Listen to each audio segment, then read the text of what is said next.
તો કહેશે કે માતાજી એને ધરાવાથી શું થશે? અમુક તો એવું કે 12 મહિને એકવાર નિવેદ આલે એટલે આવી જાય, આ બધું ના હોય, શું કરવાનું હોય? એવાનું સાંભળવું.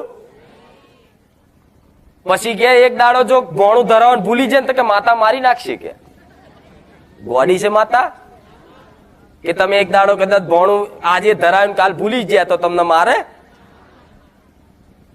એટલે આવો ડર કોઈ ગાલે કે ભાઈ આ નવું કરવટું ના કરાય, આવનારી વસ્તી નહીં કરે તો આવું, આવો ડર હાલ છે.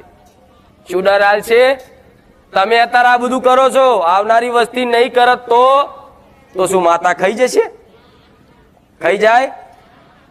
આવનારી વસ્તીને તમારી માતા આશીર્વાદ રૂપે અને એવી પ્રેરણા હાલ છે ને એ જાતે તમારા કરતા હારી ભક્તિ કરશે. હવે વાત રહી કે માં કેમ માતાજીનો પ્રસાદ ધરાવવાના આવું?